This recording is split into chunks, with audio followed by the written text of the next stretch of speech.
Welcome back to Smedley on Sports. I am Mitchell Smedley, and the Philadelphia Flyers have positioned themselves in a playoff spot with just 5 games to go.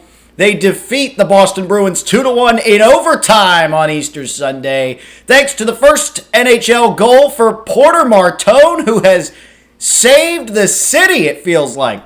My goodness, he has turned this team around with his youthful exuberance, along with a couple other factors. Tyson Foerster returning to the lineup, and some great goaltending from Dan Vladar. We'll get into all of it because Philly has a hockey team once again, and I could not be more excited and pumped up to talk about it. So if you're new here, thanks for stopping by, and if you're returning, welcome back. The plan, as I was sitting on Easter Sunday with the family, watching the Phillies game, and watching the offense go completely dormant against anyone not named Michael Lorenzen. The plan was to record a video today about that.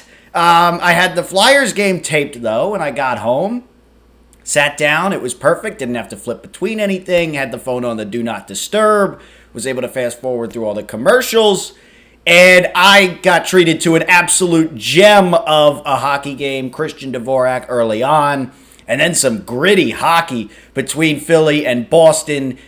Just kind of what you come to expect from two teams like this and all their history.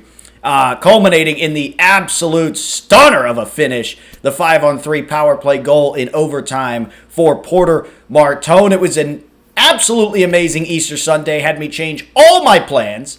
So I figured, why spend time, complaining about the Philadelphia Phillies and their lack of offense on this beautiful Monday, when I could talk about one of the best hockey games we've seen in the last decade, and save the Phillies talk, the doom and gloom, for at least tomorrow after the Andrew Painter start tonight, real late on the West Coast. So that's the plan. Phillies play the Giants. I'll talk about the Colorado series mixed in with some of the San Fran series. But we got to talk about this Flyers team because they are playing a fantastic brand of hockey now that their team feels more complete with more shooting power up on the top 2 lines from Martone. You have Tyson Foerster, who has made his return to the lineup after that long-term injury. And oh my goodness, what a difference it feels like he makes just on his own with his stick handling ability, his ability to get pucks in front of the net and finish when those pucks are looking for redirects and stuff like that. Tyson Foerster, a guy that I had kind of been sleeping on over the last couple of years, but he has proved himself to be very worthy of our attention and our praise here on this offense. So you're getting a lot more scoring opportunities having these two guys in those top 6, complemented by guys like Zegras, who admittedly didn't have the best game, I thought, on Sunday. He was losing some puck battles. He wasn't skating cleanly. He was having the puck hop over his stick. But when Zegras is on, I mean, it's just a whole nother dimension of this Flyers offense and really just turns this thing up to 11. What a great addition he was and has been throughout the year. I don't need to convince anyone of that, but I thought, it's a great time to kind of reflect on the changes of this Flyers team over the course of this season. Here, 5 games before hopefully a playoff push, a playoff run, that is. We're in the playoff push. So I wanted to kind of take a step back and look at the Michkov situation and just how I feel from a 30,000-foot view of things. Michkov, I thought, has been showing some real heart, some real grit, and some real ability. I mean, whether it's during the actual skating and he's, winning puck battles, in on the forecheck, I thought, on Sunday, really, really well in ways I haven't noticed from him consistently throughout his time here in Philly so far. I think this has been a great year of growth for Meach, maybe not getting all the goal numbers we had high expectations for, high hopes after he was the leading rookie goal scorer last year. But I think he's doing a ton more of the little things well, setting up his line mates, from that right side where he feels comfortable. And I think his ability between the blue lines has dramatically increased. And I think he is going to be one of those late blooming players that really develops into the player we hoped he would be when he was coming up through the system over in Russia. So really excited. And that's really the theme here with this whole playoff push is that, look, this probably will not end up in a Stanley Cup for the Philadelphia Flyers. There's doubt that depending on the opponent, they might even make it out of the first round. But winning games like yesterday and winning some of these games down the stretch, as there's still a lot of work to do. You're bunched up with a ton of other teams, the Islanders, the Red Wings, the Blue Jackets, among others. It's a great confidence boost. It's a great energy boost, not only for the fan base, but for the guys in that locker room, able to build on this as we get ready to turn the page into next year. And it's a great confidence boost for the front office as we go into free agency. And now they understand that there is really something to build off of. This feels like eternal rebuilding might finally be at a launching stage where, who knows? Maybe this team catches fire, wins a playoff series or two. Who knows where it could go? You got to get in first. I mean, it took the Flyers until the final day of the regular season in a shootout to get to the playoffs in 2010. They made it all the way to the Stanley Cup Finals. So you never know what can happen. Hockey is the best playoff atmosphere, I think, in sports.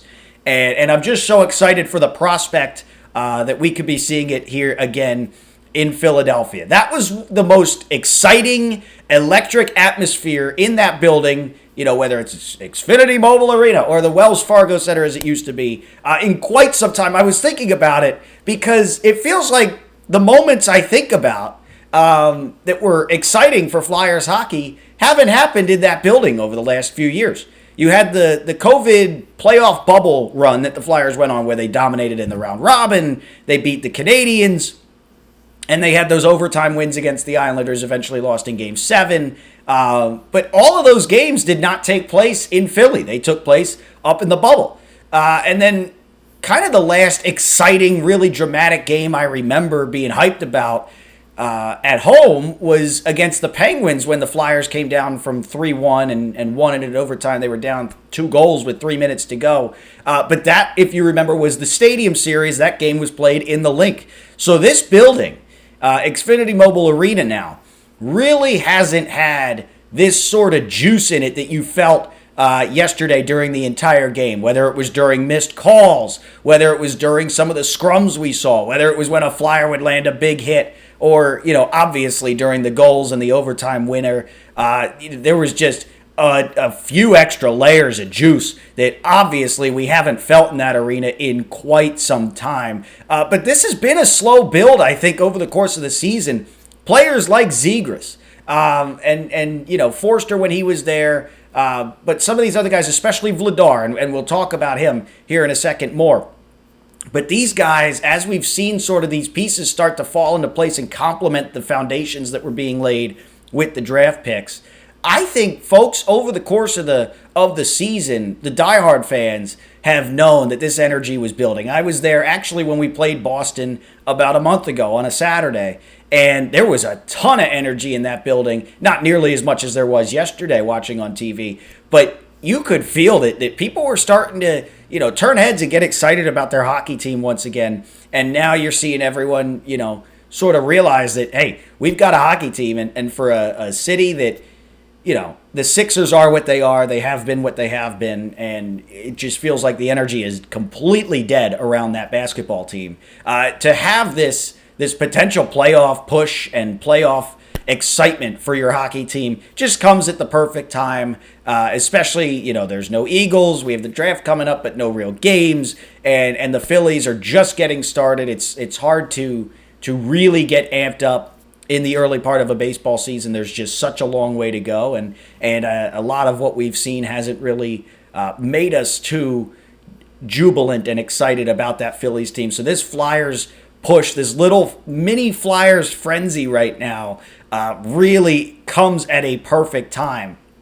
What a win yesterday, though. I mean, everyone's talking about the Martone goal, and rightfully so. It's an incredible moment.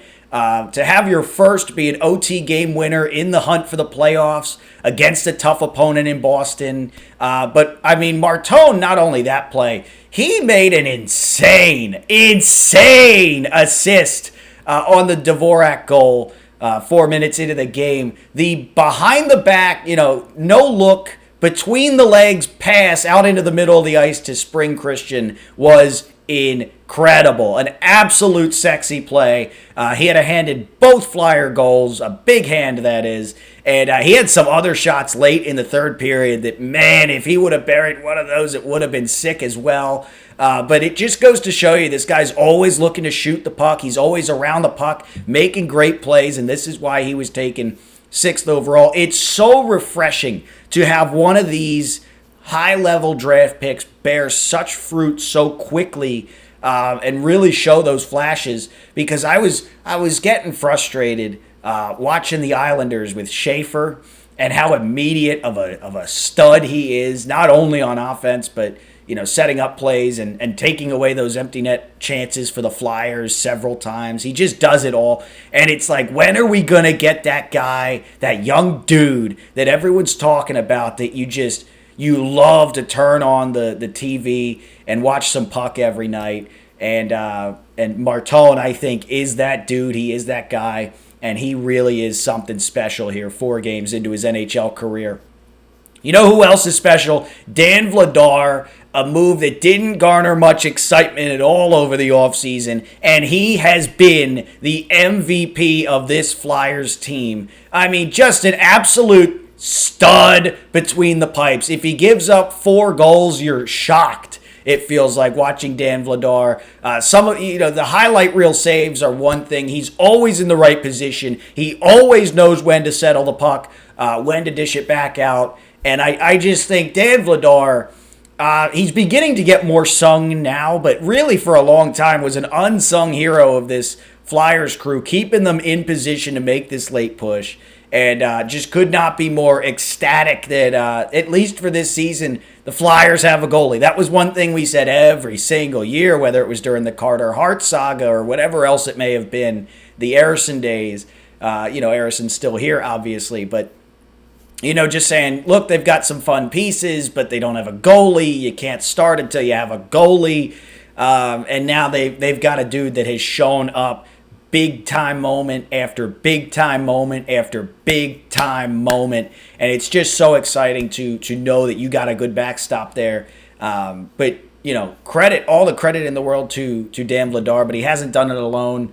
The Flyers have a great supporting cast here. Even a guy like Sean Couturier going down to the 4th line in his age, still being a great contributor, a great presence in the locker room, but also actually out on the ice making plays, always being up, ready to protect his younger guys, and really has been just an incredible veteran presence. And that Christian Dvorak contract is looking a heck of a lot better now, a couple months after the fact. A 5-year deal that I was completely skeptical of, but he has really had a building block year here. He has steadily improved, I think, all assets of his game, whether it's puck handling, whether it's his speed burst, just seems so much quicker in open ice. And obviously, I feel he's finishing shots quite a bit better, getting more on them, being in the right spot down toward the paint than he was. But an incredible supporting cast. You look at guys like Drysdale, Ristolainen, a lot of people wanted traded, but I mean, he was all over the ice on Sunday for the Fly Guys. Just some great veteran presence there on the defensive side of things. So all around, there are building blocks here. There is a fun team here, highlighted by the youth of Martone, and boy, if Michkov could get it going in a playoff series, I might just levitate off the ground. So really excited. Looking ahead, the Flyers, they have the New Jersey Devils on Tuesday night. New Jersey has not been playing a great brand of hockey, so that hopefully is a game you can keep your lead steady here. And I believe the Blue Jackets and Red Wings, two of the teams kind of trying to hunt down the Flyers, that are in the mix here, they play each other during that Flyers-Devils game. So someone's going to win, someone's going to lose. Worst case is an overtime there. So be watching out for that. And then the Flyers play the Red Wings on Thursday. So best case scenario, Flyers beat the Devils, Red Wings beat the Blue Jackets, and Flyers can beat the Red Wings on Thursday. And we've got just a 5-game slate left, and we'll finish that 5-game slate off with a tough back-to-back against Carolina and I believe Montreal. We've got Winnipeg in that third game as well. So some tough games coming up here toward the back end, but a real fun chance for the Flyers to kind of give an energy boost to this sports scene here in Philadelphia. And my goodness, if we could get some playoff hockey, would just be incredible. So that was the bright spot of Easter weekend. The Flyers, after handling the Islanders, after a couple tough losses against the Capitals, you felt, how could they lose that? And I believe the Red Wings as well last week.